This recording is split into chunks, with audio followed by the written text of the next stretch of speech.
What is going on, folk? NimbleThor here, and welcome back, guys, to this daily quest of finding the very best mobile games every single day. And today we are taking Dragon Raya for a first impressions spin, and it's a mobile game based on the very popular South Korean fantasy novel by the same name, which has sold over 2 million copies.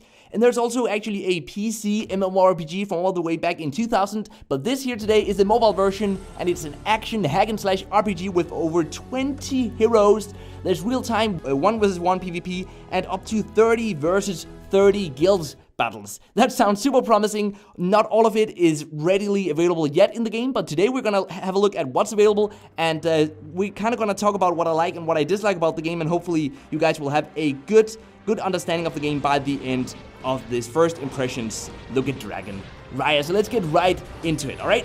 So first of all, it's very clear that Dragon Raya is very different from most other action RPGs on the mobile market these days. It's very evident that the game is based on a book, because each level in the campaign mode is divided into chapters, and if you enjoy reading this epic tale, you'll actually find yourself reading more than actually playing the game in these combat scenes, because there's a lot of conversations in this game. I don't really know how many lines of text there is, but it's certainly a lot. I can tell you guys that. I'm only just getting into the game. I've played for, I think, maybe an hour or two, probably 2 hours by now, and I'm really loving it. I'm already just completely in love with the story, and of course the combat, which just looks badass. Look at this boss battle here, guys.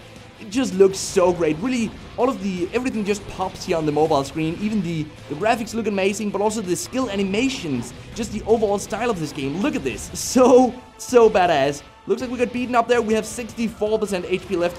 Let's use one of our skills here, and we can actually roll away from enemy attacks, but we don't really need to do that right now because we defeated this enemy here. That is so awesome. Awesome, really glad to see that. We finished in just about 1 minute, and that's one thing I will say about these levels, is that most of them are very short, so you can go in here and you can play for just a little while, even if you don't have a lot of time to play right now. Alright, let's go on to the next level here. So far we've only used one of the 3 heroes that we have available, because this is my favorite character that we're playing with, but I want to show you guys the archer as well, because he is really neat. So once we get in here, we can actually switch as we are in the level between the different heroes here. So now I'm switching to the archer. It might be a little bit more difficult with the archer here, because we haven't really upgraded all the armor on this hero, but let's see. He's still dealing a pretty good amount of damage though, so we should be able to do it. And we only have 1 skill available on this character, whereas we had 2 on the other one. Oh, we should have avoided that one. But we are gonna get into all of that, all of the upgrading, once we finish this level. I want to show you guys that because it's quite neat. It has a sort of gacha system where you have to get enough pieces of each hero to actually unlock them, and then you can upgrade them. You can upgrade their equipment, stuff like that. The general stuff. Nothing really innovative there, but I would say you want to play this game because of the awesome combat, and of course because of the story, which as I already said, really just fell in love with. Looks like we're doing pretty good here with our archer, actually. I'm kind of surprised, but then again, we're not really taking a lot of damage, so it's gonna be interesting to see how the boss battle is gonna be like. What I will say about this game, because this is something we apparently have to mention in every single video here in 2017, is that it's a game where an auto system actually makes sense. I'm playing the game right now, and I haven't used the auto system ever in this game, but it's there if you want to use it. And the reason why I say that it makes sense is that if you're kind of just playing the game to read the story, which is definitely a fair way to enjoy the game, you'll get a more just like movie-like experience where you see these battles here unfold automatically, and then you read the conversations after each battle. We haven't seen a whole lot of conversations yet, but they are there. I promise you guys that. They're definitely there. We're just in a, I guess, sort of a grind phase of the campaign right now. Ooh, let's avoid this one.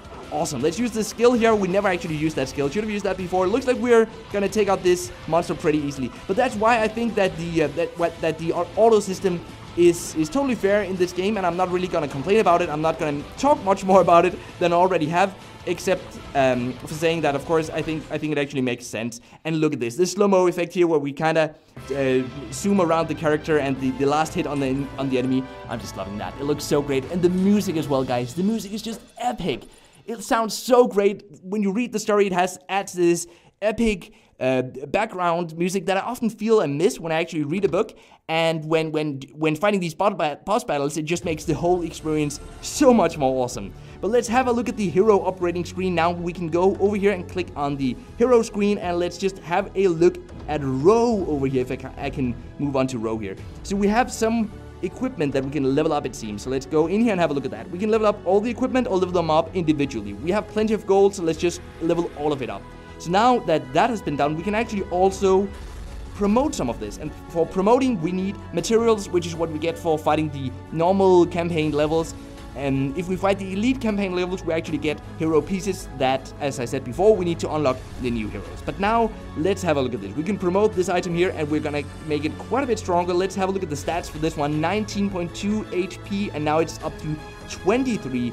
And you guys can see that these items are now veteran instead of elite. So veteran is better than elite, and in that way, when your entire hero has veteran armor, we can actually promote the entire hero, which is going to be really cool. That adds a lot of extra strength and a new skill available for each hero. So let's go over here actually and have a look at if we can upgrade one of the other heroes. That would be kind of cool. So I can show you guys. So let's see if we have enough. We can promote this. Can we promote all of this, guys? If we can, I want to show you guys how to level up the hero real quick here. Fingers crossed, yes, we had enough. That is awesome. So now we should be able to, let's see how do we do this. Let's go back here and let's have a look at the hero here. We can now promote the hero. Are you ready, guys? It's gonna cost 500 gold. We had 273 in attack before, and now we have 300 in attack. That is so awesome. And as you guys can see, we got some extra strength, some extra agility, intellect, and we got a new skill for the archer, fast access. Let's level that up though. Let's level up this other skill as well, because I like to have this archer with me in battle. But that's how you upgrade the different characters. We have the skills and we have the equipment over here. And over here in the source, you can see which levels you have to play to get the hero pieces that you ultimately need to enhance or train, I guess, the heroes to level them up or level up the star level even further. All of these heroes are only star level 1 now, and that's where, of course, the gacha element comes into play. But these are all the different chapters that I told you guys about before.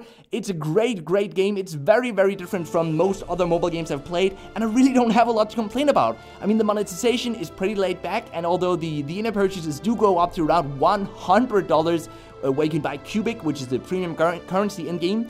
At this point, you can primarily use it to unlock the new heroes, which you get anyway, at least most of them, through just playing the campaign. Although, of course, that happens at a slower pace, obviously. So, I mean, yeah, it's a pretty fair way of monetizing. I'm hoping that it won't have too much effect on the 1 versus 1 PvP once we get into that. So overall, I'm just really hooked on this game. The campaign feels amazing. The story is epic.